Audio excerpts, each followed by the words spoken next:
Hey everybody, this is Rafe Telsch, and this is episode 34 of Have Not Seen This, a weekly in-depth look at a much-beloved movie, selected specifically by our guest, that they're a little surprised when they find out people have not seen. Hope everybody's having a good week out there. Glad to be back on a regular schedule here. I've had a lot going on lately, and in fact, today kind of culminated in some of that. I have two separate projects that I've been working on top of, running two podcasts and working a full-time job and being a dad and all those other things.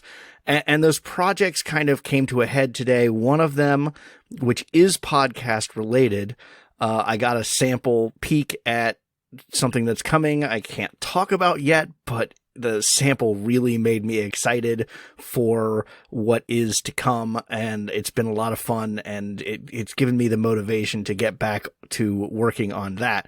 The other project, not podcast related, is something I've been working on over the past couple of weeks and has kind of reached a stopping point, basically in that I've taken it as far as I can, and now I have to kind of go into a holding pattern. I have to wait.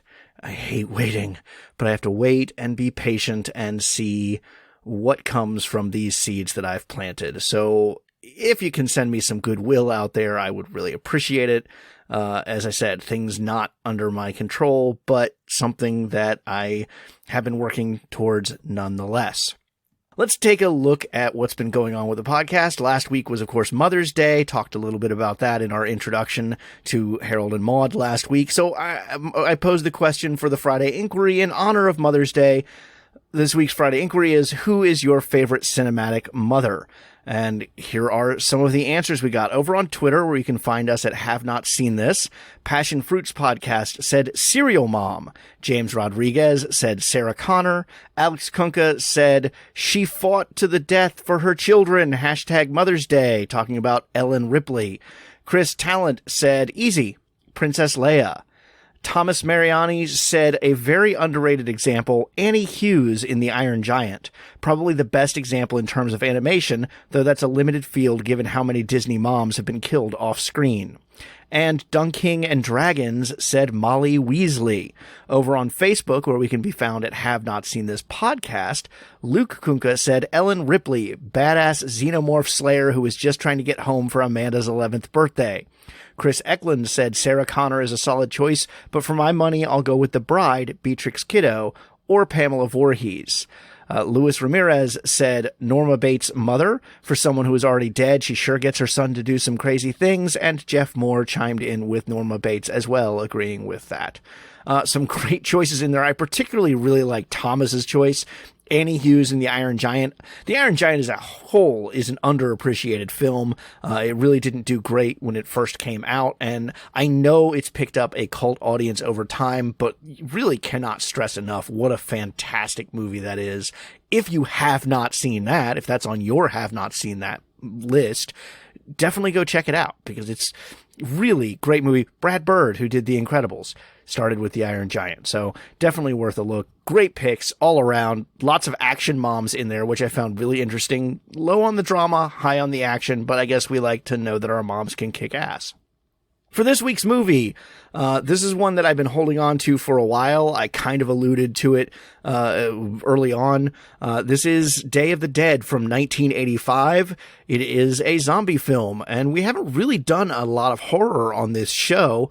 A little bit here or there, but this is probably the first real, true horror movie that we've looked at, and it comes to us via George Heftler from the podcast Best Little Horror House in Philly. I love the name of his podcast.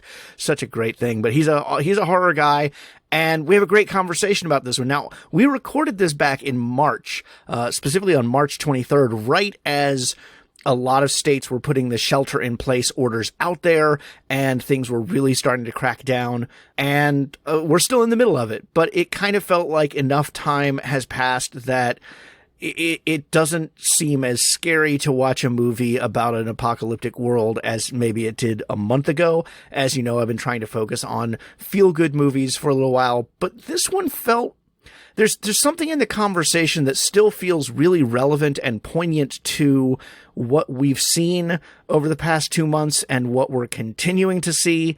And so I think it's a really good episode. I think it's very timely with when I'm releasing it. There's a part of me that really kind of would have wished to hold on to it all the way until October, so I could have had some horror movies for the horror month, but I feel like this is a good time to release this one. We have a great conversation. This was one of those movies I hadn't seen, having seen Romero's first two films, but somehow skipping over this one, and it's something we talk about in the podcast. George gave a great conversation and really enjoyed getting to check out Day of the Dead, and I hope you like our conversation about it. So here we go, 1985's Day of the Dead. So you're definitely, I mean, you do a horror podcast, so you're definitely a horror guy, right? Yes, but it actually is sort of a more recent thing in the grand scheme of things. I found that this is the case for a lot of horror fans, but I was actually quite the cowardly little boy. I got scared off very young on a school trip to Washington, D.C. We watched the It miniseries. And it really just scared the crap out of me. And I was so scared that I swore off horror for forever. But, you know, you kind of get that attraction revulsion phenomenon going where the thing that you hate, you also want to look at. And so I would always be like, oh, well, I can't watch the movies, but I can read the synopsis on Wikipedia, or, oh, I can look at the covers of these horror books and stuff and just imagine what the stories are like. My son is 11 years old, and he seems really captivated by Pennywise.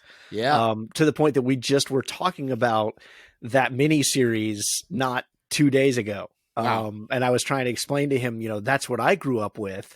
And it's a very different take on Pennywise than the more recent movies. Yeah, definitely. Still very scary, though, in its own way. I mean, Tim Curry does a great job, but Skarsgård, he does a pretty great job with the more recent thing as well. And I just, you know, as I became more interested in film and film criticism, it felt very obvious to me that I couldn't have a well-rounded perspective without, like, while I was just completely ignoring an entire genre of movies. And so what I did was I kind of did like immersion therapy with it. And I started off with some classics that are more campy than actual scary at this point. I started off with the Friday the 13th movies, and then I moved to Nightmare on Elm Street and Halloween and Child's Play and Hellraiser. And by the time I had finished these like classic tentpole franchises of horror, I had kind of inured myself enough to the scares that I was able to more rationally handle the more current stuff that looked more realistic and was perhaps a little more scary to me in a more visual sense, you know? Right. Yeah, no. Yeah, I have never seen a Friday the 13th movie. I grew up with Freddy. I was a huge Nightmare on Elm Street fan once I got into horror in my, I guess, later teen years or mid-teen years. Because I was a scared little boy too. Like it took me a while to take to horror. But I loved the Nightmare on Elm Street movies, but somehow I have just never sat down and watched a Friday the 13th movie. I actually, of those classics, I think that it is the most consistent of the franchises. I think that there are perhaps higher highs in some of the franchises, but there's only one Friday the 13th movie where I am like, I can't find anything redeemable in this.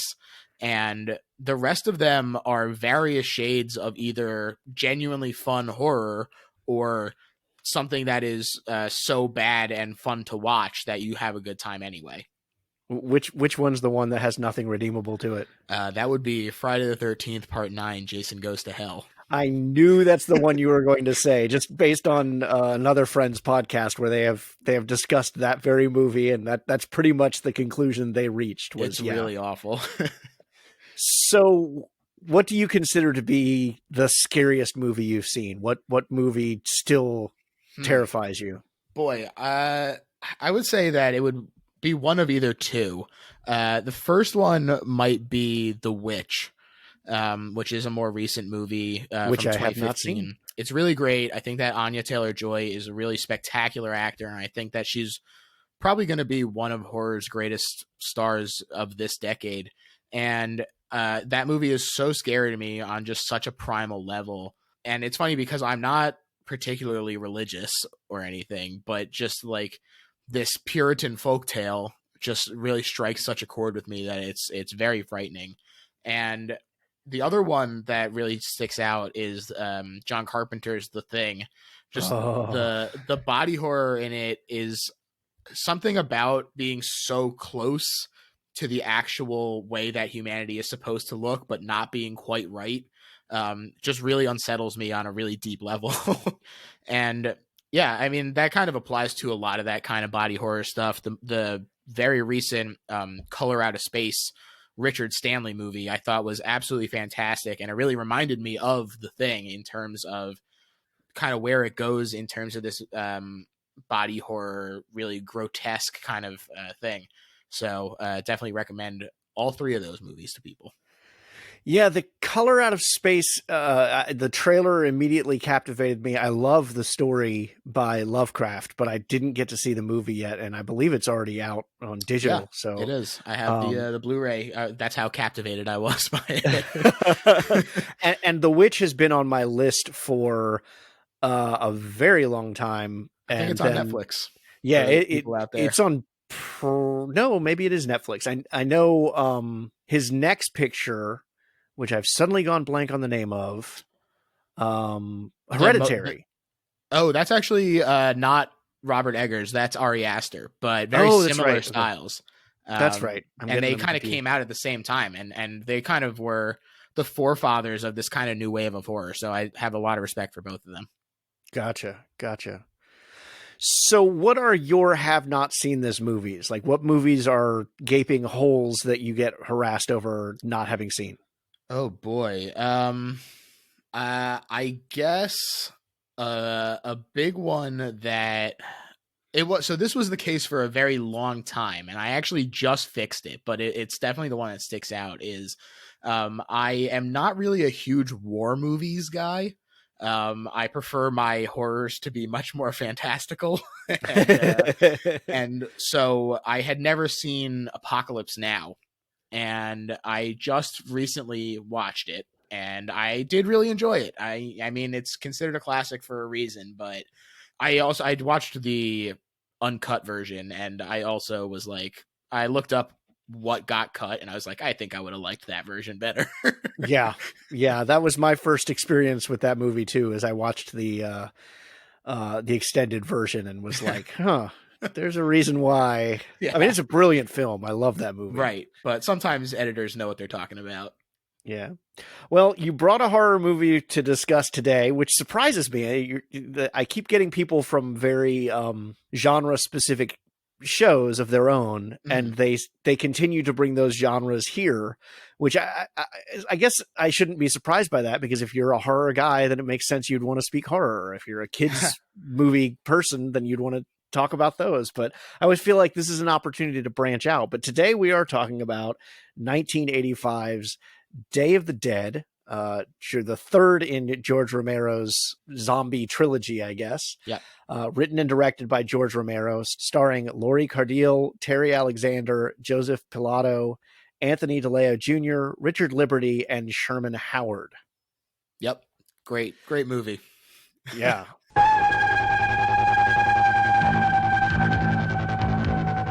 First, he created the most frightening film ever made. Then, he took his unique vision of terror one step further. Now, George A. Romero takes us out of the night, beyond the dawn, and into the darkest day of horror the world has ever known. Day of the Dead.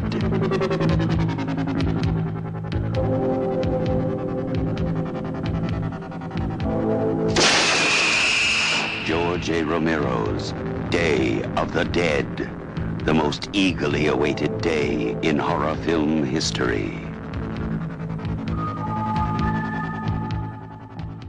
So how do you describe this movie to someone who has not seen it? How do you sell them on wanting to see this movie?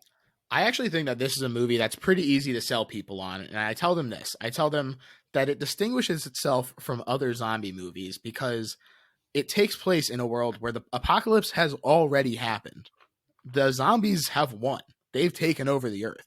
And this movie is just about trying to stay alive and figure out the next step. So many zombie movies, are all about shattering the reality that we know by like showing the outbreak happening and how this disturbs the normalcy of the main characters' lives.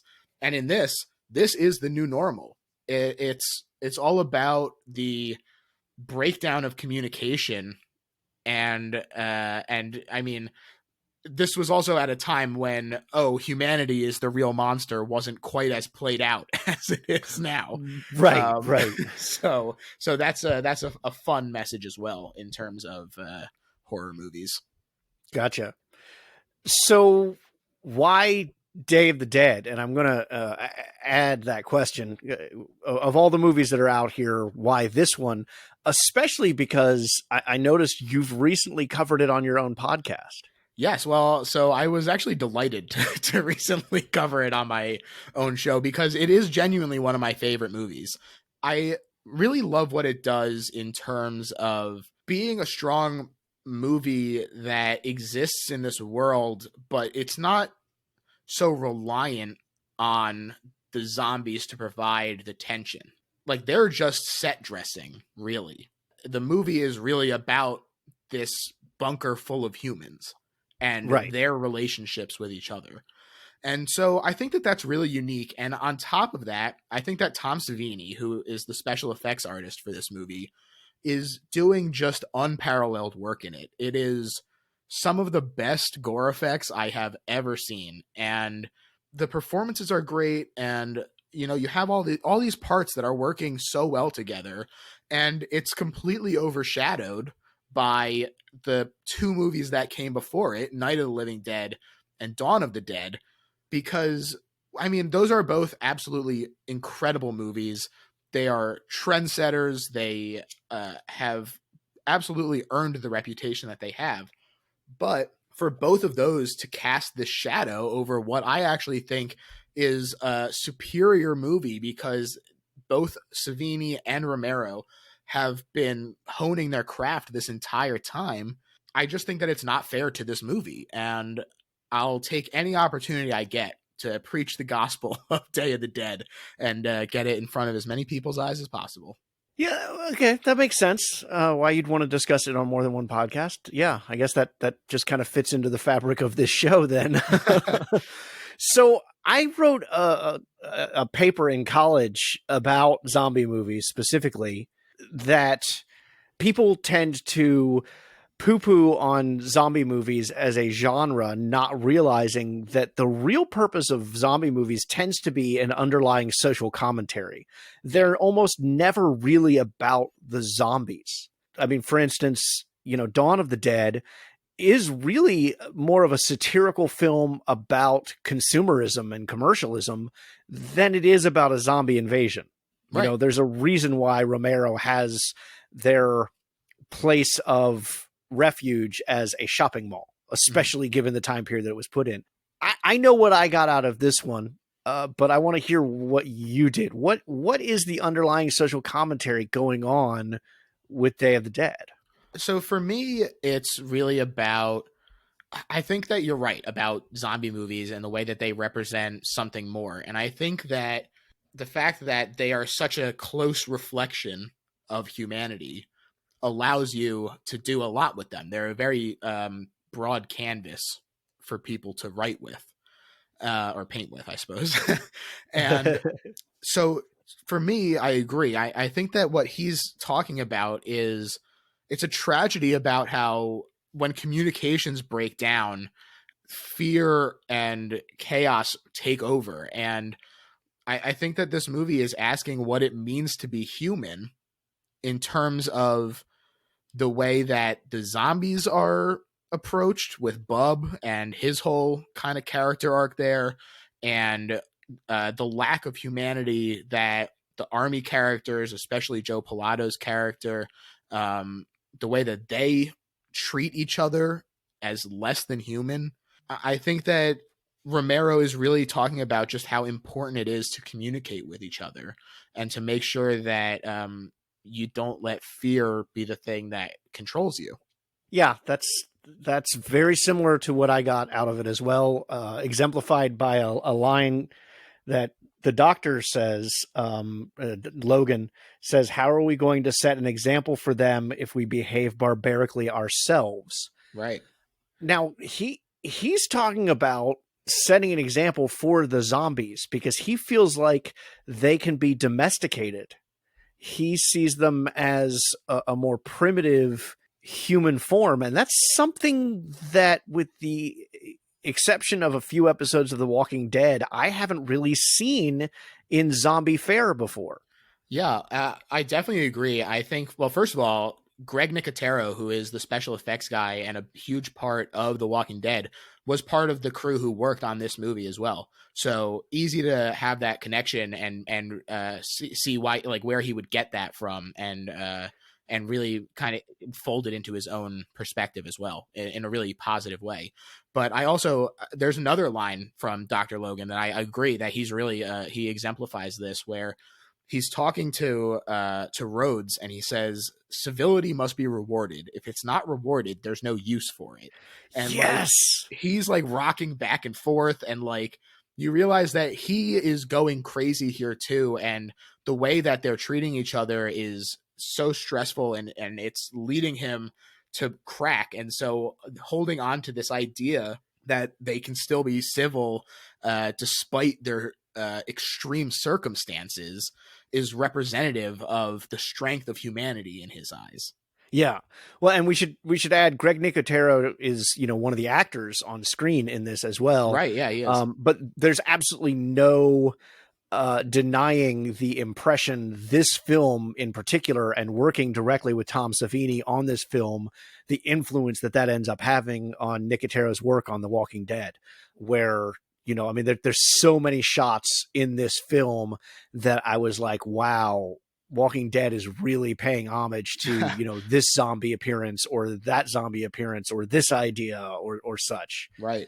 Yeah. And I mean, like I said, the effects are really incredible. There's a moment where this guy is getting like pulled apart and his voice like pitches up as his like vocal cords are pulled, and it's just so gross. Like, that's the only way to describe it. It's so gross. And I mean, when you read about what was going on the set, one of the janitorial staff accidentally unplugged one of the refrigerators that was holding the genuine like pig intestines and stuff that they were using as viscera. So, it's all rotting and everything on top of that. And just these effects are really incredible. I don't know that, except for The Thing, I don't know that I've ever seen anything that comes close to matching it, especially not for a zombie movie. I personally didn't like the effects when it's like the zombie mob, or I guess zombie herd, to use a Walking Dead phrase. Right. I felt like the makeup was especially green. Well, I think that's just the Romero, like, that's his staple. I don't know. I definitely see how someone coming to it, I see your point. Absolutely. I think that definitely someone who is more used to kind of the like rotting, right, kind of makeup for a zombie, that you might not be getting exactly what you expect. So definitely, I think that you have to take the best effects I've ever seen in the context of the time as well. So right. Well, no, but what I was going to say is, I felt like a lot of the effects, especially of the mob, didn't work. But boy, when they work, they really work. Like, right. I'm looking through my notes and it's like the vivisection, really good effect. Mm-hmm. When they cut off the guy's arm and it like takes 2 chops to go right. through. Oh my God. The cutting, which again, Walking Dead, uses that. So right, again, the influence, well, with Herschel. We'll just go with that. I suddenly can't remember the other character. With the tearing them apart, as you said at the end. I mean, it's like those effects when they worked. And like the head that John cuts off, Yeah. and it's sitting there on the ground upside down, and as they run away from it, it blinks. I was like, so oh good. my God, that was an amazing effect. Yeah, and I love that scene in particular because it has these really strong like reds and blues as they're running through that zombie area. Just some really cool stuff that I think is a lot of fun to keep an eye on. And I mean, while all these effects are happening, you're also getting some really great performances. I mean, when he's being torn apart at the end and Rhodes is screaming choke on him, like what a way to go out. Well, and let me talk about Rhodes for a second, because you made the comment about the loss of humanity. That's kind of one of the themes that you're seeing here. And as much as I would like to have just written off Rhodes as a one-dimensional villain, no way. No, when he first confronts Dr. Logan in particular, he seems like he's being aggressive. He seems like he's being bombastic, but there is fear in his eyes of what's going on. Bluster, all bluster. Yeah, I mean, it's like, and that's really evident in the performance that's going on. And he does represent that loss of humanity, especially later on when they're having the meeting and he tells our main character, Sarah, sit down or I swear to God, I will shoot you. And it's like, there's the line and he just crossed it. If you don't listen to him, you're going to die. He has lost his humanity. He's lost his compassion. But that's not how he starts this movie even. Yeah. Which I found really interesting, that instead of making him just this bombastic bad guy, that there's actually at the very beginning kind of a sympathetic side to him. And you can see things from his perspective, as messed up a perspective as that may be. Yeah. And I also think that a lot of that is the fact that when he sees what's going on with Bub, it kind of represents a shift in the power dynamic. And I think that he's really scared of losing the small amount of power that he's gained as well. And the threat that this represents to his status, I think is part of what's driving his bombast and his threats. Yeah. Okay. So a little context for listeners who haven't seen the movie. The good doctor, Dr. Logan, who's the head of the science team, Frankenstein, nicknamed Frankenstein, he feels like the zombies can be redeemed, I guess is the best way to put it, that they have humanity to them, basically, that their need to feed is stemmed from instinct. There's actually their organs, their intestines aren't working, so there's no actual need to feed, but that they can be taught to be better. Right. And the key specimen he has in this scientific endeavor, he has nicknamed Bub.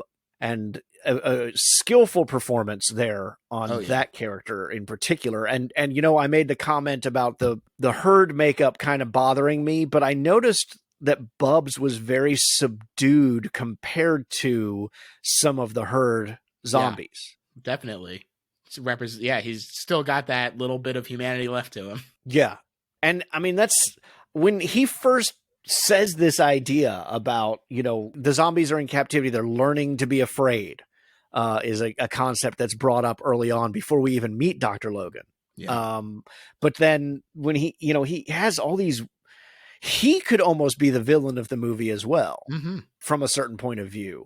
And it's interesting. I keep going away from the zombies as far as being villains, because they really are right. Like set decoration, but not until things go really wrong. They're not actually a threat as much as they are the setting of the film. Yeah. And I think that this is really demonstrated when we see some success from Frankenstein and the characters are as shocked as we are. Like, nobody expected them to have this humanity, and the small amount of hope that this gives them is almost terrifying instead of a good thing. Yeah. I mean, he's a sick, messed up scientist. I mean, he's really, and in fact, just saying that makes me think later on, we'll talk about other movies recommended. And it just dawned on me that that's what the connection with some of the movies that came up is the mad scientist idea that Dr. Logan represents in this film. Oh yeah. Yeah, I mean, he could very well have been the villain of the film, but then he gets, gunned down by Rhodes, kind of allowing R.I.P.. him to become the true villain of the Yes. story. Take center stage.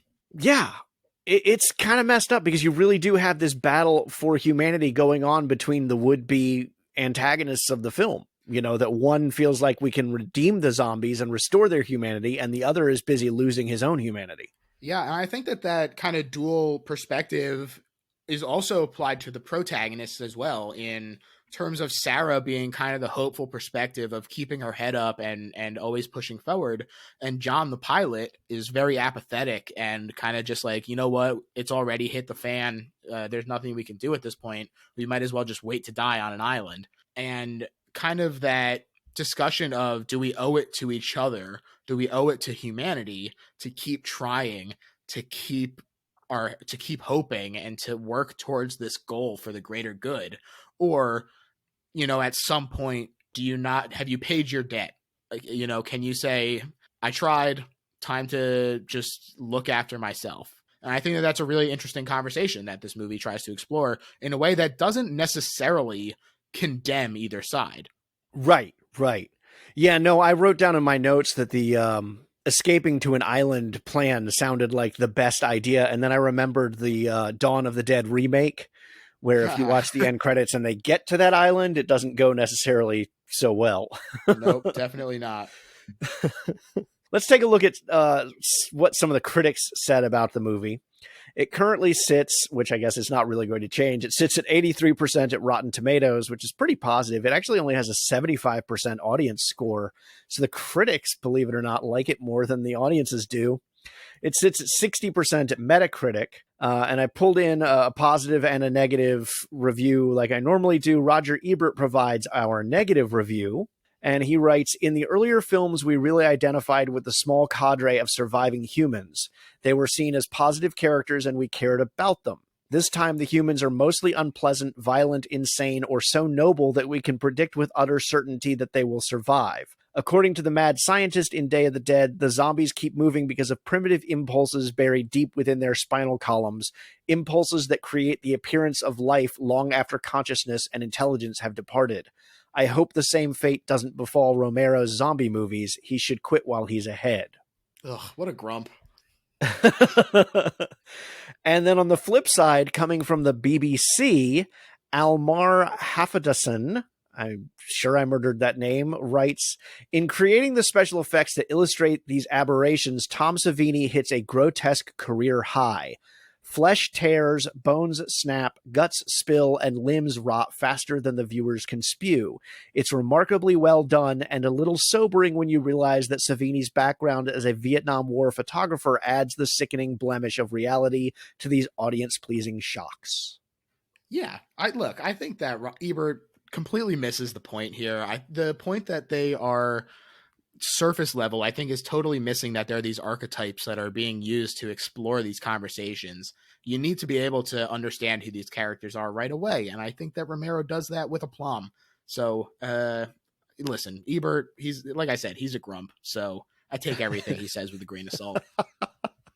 On one hand, I totally agree with you, because I do think he's a little grumpy towards the movie. On the other hand, I was writing down in my notes as I was watching this that there's always that satisfaction when certain characters die in these zombie movies, that there are certain characters they build up to be such a pain in the butt that you're happy when they finally meet their inevitable end at the zombies. So I kind of agree with him that they do kind of build the characters in such a way that some of them you're very happy to see them go, and some of them, right off the bat, are going to make it out. Mm-hmm.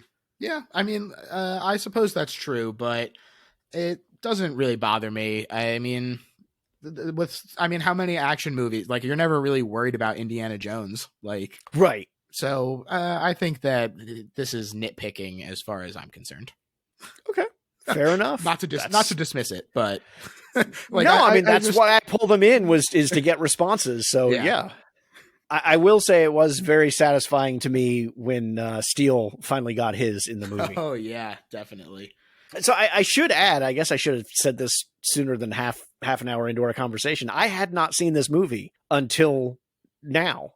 I had seen the other two chapters. In fact, Night of the Living Dead was one of my introductions to horror movies, but I had not seen this one until you brought it up for the show. See, this is my whole point, is that so many people, I think that it's funny that it does have a good, a relatively good critic score, but when you compare that to the other two, which are at like mid to high 90s, I believe, like it really gets overshadowed. And I think that it completes the trilogy in a way that is satisfying to me, at least. Now, why do we refer to it as a trilogy? Because I get, Night of the Living Dead, Dawn of the Dead, Day of the Dead, but doesn't Romero continue to play with these themes and ideas in his future movies? He does, but those came much later. There's a pretty significant gap between kind of the periods that he did these movies in. And on top of that, these movies, the first three, were all filmed pretty close back to back to back, in terms of like not in terms of the way that they were shot, but just in terms of the way that they were written and everything. So it was kind of written as one continuation of the story. And then when he came back later, he felt that he had something to say, and he sometimes missteps a little bit in terms of the quality of those later ones. So they just kind of are trilogies in the way that like the Star Wars movies are trilogies, where it's like just kind of separates the eras. Yeah, okay, that makes sense. Because I got the impression on reading up about this movie that Land of the Dead in many ways was a lot of the ideas that he originally intended for this movie, but then wasn't able to execute because of budgetary constraints. Yeah, the part is that I think that one is a little bit more ham-fisted and cartoonish than this one is. Money is useless, and then there's a guy who's like stuffing his pockets, and people are like, "What are you doing?" He's like, "Well, just in case." And like it's just a little bit more of caricatures, and these characters are already, like I said, pretty broad archetypes, and so when you kind of get them to that point, it becomes a little less effective for me. Plus the scope of his message is not quite as focused, so it's definitely not the worst one of the later films, but it's also, I don't think, nearly the same quality as these first three.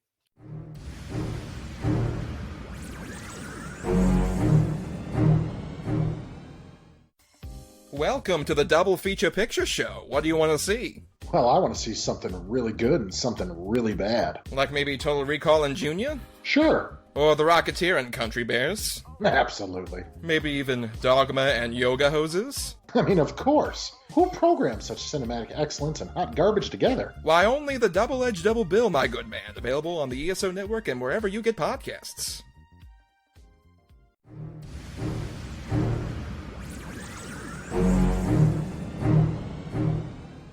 So the film opens with a real attention-grabbing opening scene where we have Sarah alone in an empty room with only a calendar on the wall. And as she's looking at the picture on the calendar, a bunch of arms tear through the wall. They sure do. Boy, that got my attention. Yeah, I think it's a great beginning. Yeah, it's the first of 3 dream sequences that Sarah has that all end with her just about to be gotten before she wakes up. We have one at the beginning, one towards the middle, and one at the very end. What do you feel is the significance of including those, especially the third one, when what's revealed after the third one happens is that they are safe? To me, I think that the dreams are kind of a representation of the trauma that they're going through. I think that, like I said, that Sarah represents kind of that hopeful perspective of we need to keep going. But I think it's also important to note that she's not unaffected by what's happening. She is bringing this stress of the situation into herself. And I said this on my show, and I'll say it again. I think that Sarah is really one of the strongest female characters in horror, because I don't think that strength is never being hurt or never feeling bad. I think that strength is feeling those things and then doing it anyway and moving forward anyway. And I think that that's exactly what Sarah is doing. I think that these dream sequences are her inhabiting that terror that she can't control in her, like at night when she's sleeping, these things come for her, and her strength of character is such that she's able to put this aside and continue forward and to really work towards the betterment of their situation. Yeah, no, I really liked the fact that she was not your typical scream queen type character. That Right. there's a real strength to her, but at the same time, despite what like the first 5, maybe 10 minutes of the movie make you think, there is a tenderness to her besides the strength. That again, it would have been very easy to make her a one-dimensional character. That falls on the actress to allow some of the softer side in, and I really feel like she nails it, especially later on when Sarah does get that moment of weakness, of kind of giving in to the fact that everything has fallen apart here. Yeah, I think that the way that this is handled in terms of her relationship that she's in is really remarkably done. Her boyfriend, who is a member of the military, is really at his last wit. He is completely snapped, and she's really worried for him. And the way that she fights on his behalf to get him taken off duty because he is a danger to himself and others, when he won't do that for himself, is, I think, really brave of her to be willing to look out for the people that she cares about in that way.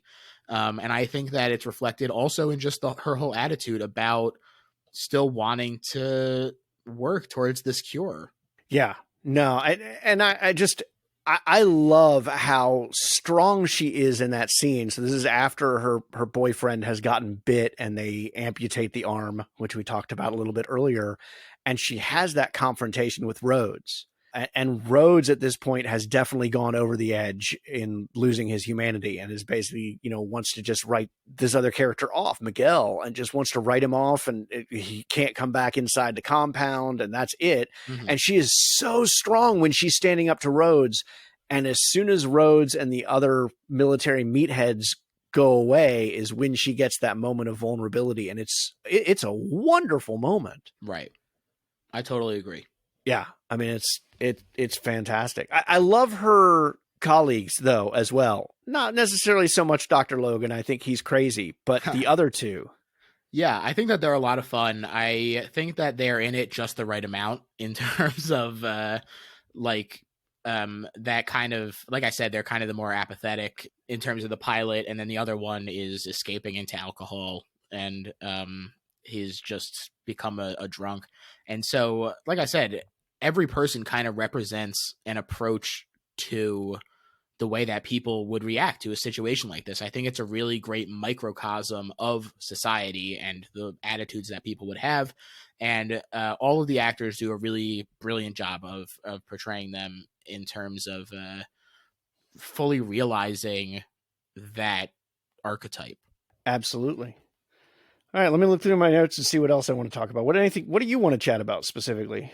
Just what else do I want to talk about? I think that there's a really interesting scene where John the pilot is telling Sarah that he thinks that this is a punishment from God, that it's a biblical plague, basically. And that part of that apathy that he has is because he knows that nobody's going to shoot him because he's the only one who can fly. But also the fact that this is divine means that this whole thing is doomed to failure. And so the efforts of preserving the records of civilization is pointless. So why stress about it? And I think it's really interesting where like nihilism has this really kind of negative stain on it, where people are like, oh, you're just depressed all the time and like you hate everything, nothing means anything. But there's also kind of the flip side of that. And I think that John is kind of a really interesting representation of that nihilistic perspective, where it's like, well, if nothing matters, then you might as well enjoy what you're going through. Like you might as well go to this island. You might as well just hang out. And so I just think that that's a really interesting perspective that's not really explored that often. And the fact that Romero is able to explore all these messages in a really interesting way that is also effective as a movie, between like especially these first three, there's a different message in each one. You already mentioned the capitalism. There's a lot of racial overtones in the first one. And You think? and all these things just they are captured so vividly while still working as an actual horror movie, that I think that Romero is a true master of his craft in terms of being able to communicate his message. Now, that speech you were talking about, where John basically is writing this off as divine work, is that the one where he's talking about all the stuff that they've found down in these mines, the film prints and all the records and that kind of stuff? And that really left me with this thought of what is the worth of all of this data that we've collected over our existence? Mm-hmm. An idea that's even worse today than when this came out in 1985. Sure. I mean, the amount of information that's being both created and stored is exponentially growing. I mean, just the amount that is uploaded to YouTube and the amount of people who have podcasts and stuff now, because it's so accessible to people. There's a lot more cloud storage and all these things and these solid state hard drives that are just meant to be able to permanently capture these things. And what if there was no one there to capture it for? What if the end of the world happened and these things just sat there? Was it worth it? Who knows? Who's to say? Yeah. And I kind of feel like that's what Romero's asking, is what is the point of all of this? Right. Like, is this going to do us any good in the long run? And I think kind of he's hypothesizing that depending on how the end of the world comes, it's meaningless. Mm-hmm. Well, I think that he's at least saying that it's a idea that he respects, and I don't think that he for sure falls one way or the other. Just because I think that he does such a careful job of presenting these other perspectives. But I definitely think that he doesn't think it's out of the realm of possibility. Yeah, no. So do you like Bub? Do I like Bub? Yes. I think that Bub is great. I think that it's funny that we talked about the lack of humanity of the soldiers, and in one sarcastic salute, Bub displays more humanity than almost anyone in this movie. I think that it's a lot of fun seeing kind of a zombie come back from the brink, and it's not something that's explored very often at all. I can think of World War Z, the book, explores it a little bit, and yes. Maybe like the very end of Shaun of the Dead a little bit when they're playing the video games. And that was exactly the reference that I was going to make. Yeah, that I felt like that scene would not exist in Shaun of the Dead without Romero laying down that foundation with this movie. Oh, absolutely not. And I mean, Romero's thumbprint, I think, is all over Shaun of the Dead. Edgar Wright has mentioned time and time again that he's a huge fan of these movies. And even in things like when David is getting pulled out the window from the bar, he kind of gets like torn apart in the same way that they get torn apart in the hallway. And Romero actually called Edgar Wright to be like, hey, I loved this movie. And Edgar Wright said that was one of the highlights of his life. So that was another one of those, I couldn't help making the Walking Dead references again, because we have Greg Nicotero, a direct connection between the two. But yeah, I mean, throughout my notes, I was like, well, wow, this is Shaun of the Dead, or wow, this is, this movie. I mean, there's no doubt Romero is, the grandfather of the zombie genre. Yeah, I think that this movie is kind of, this is going to sound very pretentious, but I'm going to say it anyway. This is your favorite zombie movie guy's favorite zombie movie. So say that again. So your favorite zombie movie guy's favorite zombie movie. So Edgar Wright, Greg Nicotero, Tom Savini, and George Romero have all said that they love this movie. George Romero has said that this is his favorite of the movies that he's made. And Tom Savini has said that this is his most fun project that he's ever gotten to work on. And I think that really shows. And I think that people who are really into zombie movies, they get a little worn out on some of these other themes that are explored a little bit more often. And I think that Romero explores things in a unique way. And I think that this particular movie explores a extremely, extremely interesting concept, even relative to the other great movies that he made. Do you, I didn't ask before. What is your history with this movie? When did you first see it? Boy, it really wasn't that long ago. I would say probably like 4 years ago now at this point.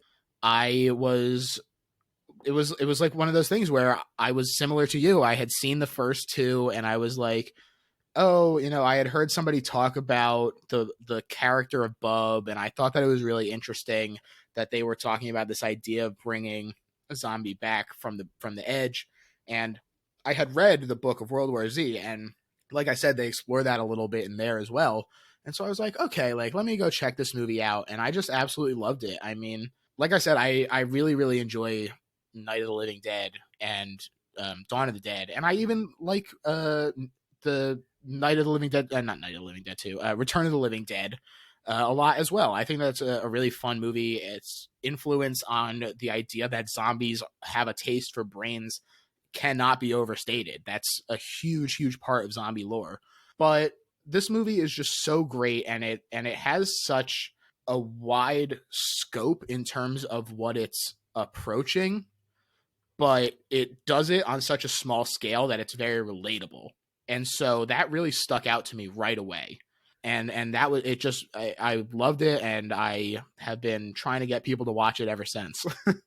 Well, the reason I ask your history with it, and you're in a similar situation as you said, I didn't find this to be a scary movie. No, definitely not. Okay, so I'm not alone in that then. No.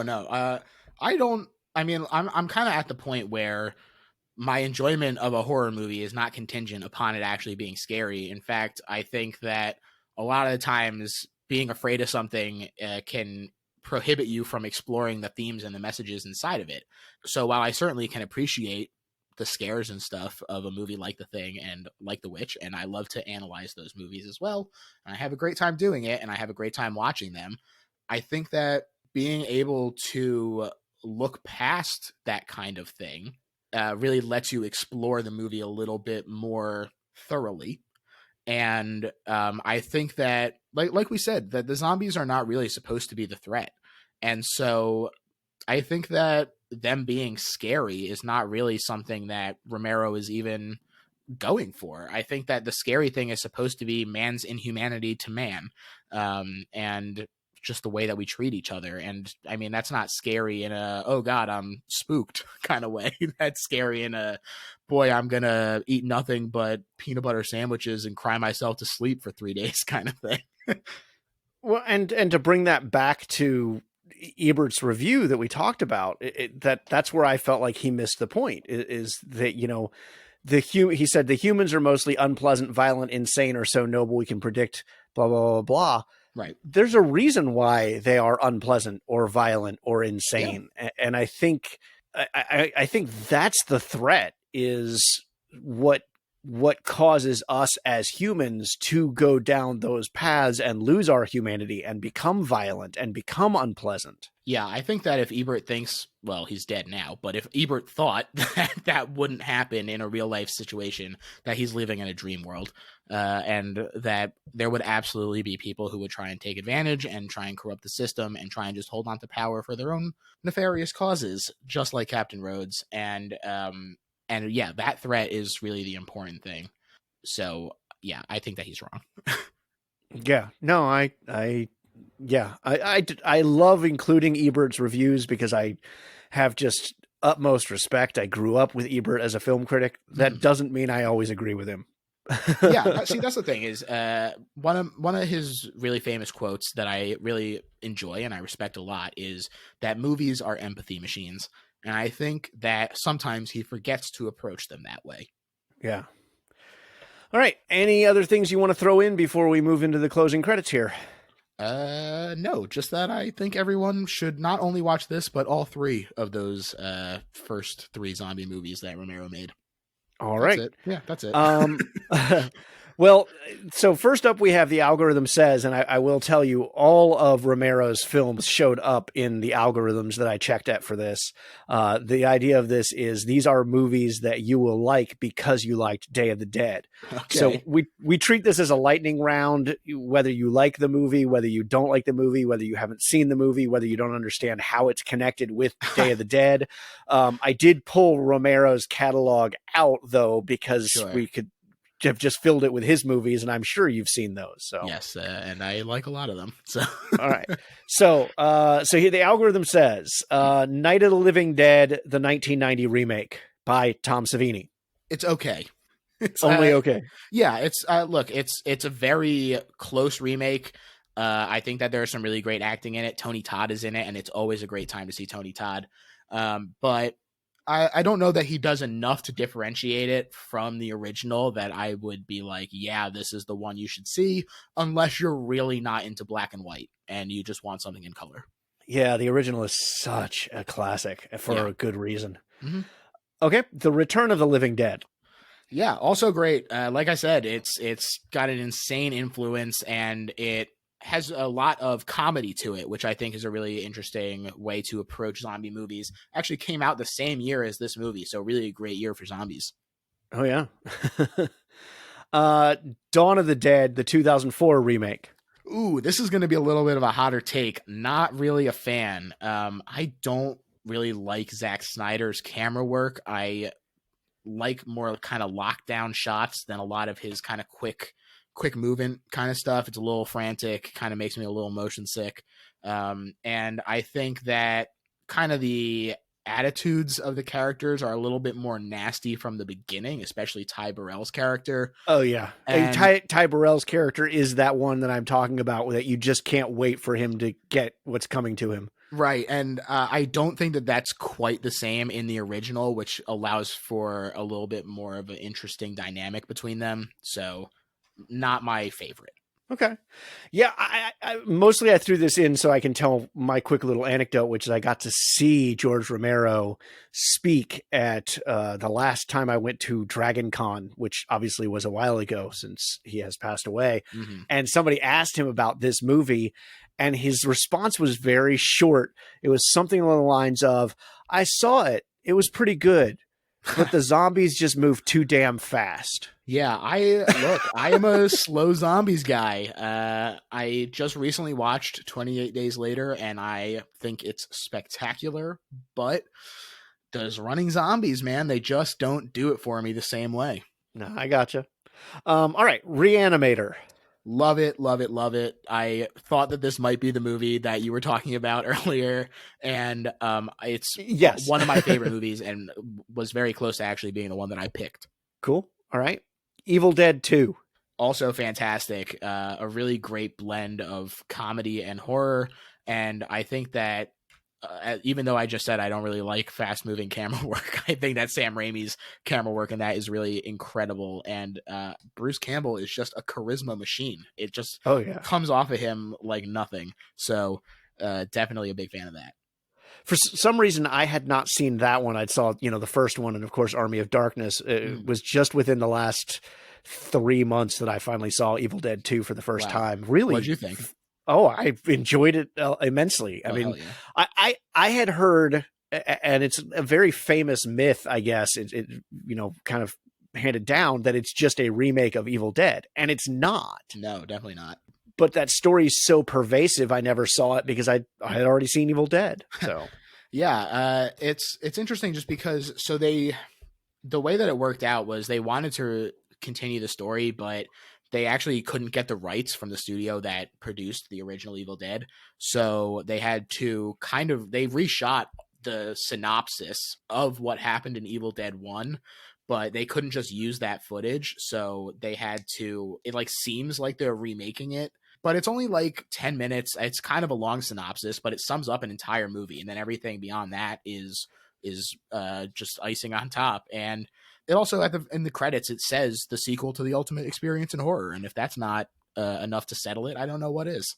Yeah. All right. Scanners. Scanners I like. That's an interesting one in terms of how they're connected.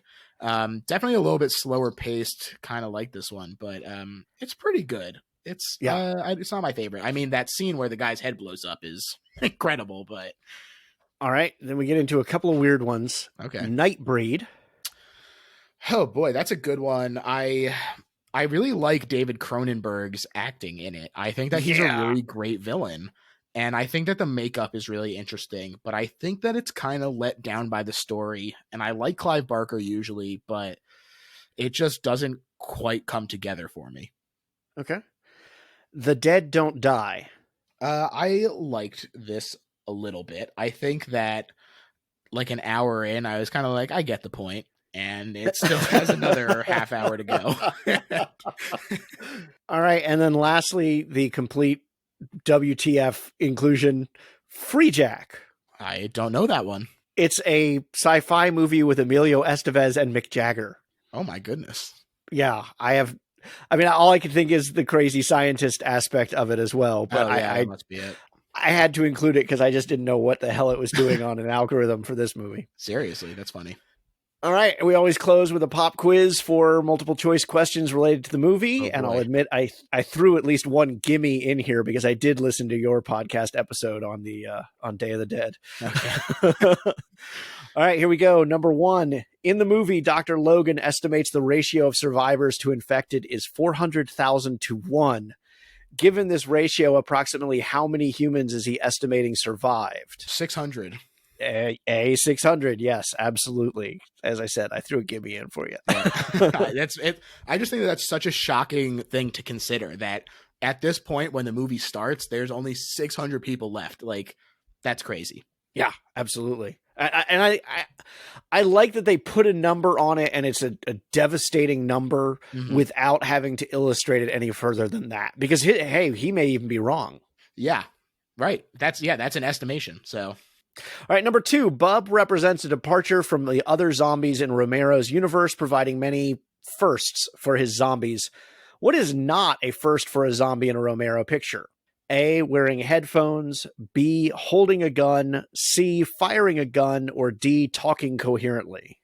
Which one is not a first? I'm going to say holding a gun. That's correct. He's actually the third zombie in a Romero movie, I guess, to hold a gun, but he is the first to fire the gun, which I liked how that was put on your podcast, something about giving a killing monster a killing machine or something like that. Yeah. Right, exactly. It's a hat on a hat. Yeah. Yes.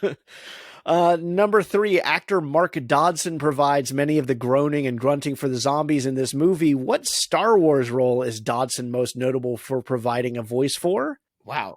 A, Ponda Baba, B, Dexter Jetster, C, Neen Noom, or D, Salacious Crumb? This is just going to be a stab in the dark, but I'm going to say Salacious Crumb. Absolutely right. And for people who don't know these characters by their names, that's the little rat thing by Jabba the Hutt that just cackles endlessly throughout Return of the Jedi, or the first part of Return of the Jedi. Last question. The zombie herds contain a variety of differently costumed zombies. Which of the following is not among them? A ballerina zombie, B, a clown zombie, C, a baseball player zombie, or D, a Michael Jackson zombie?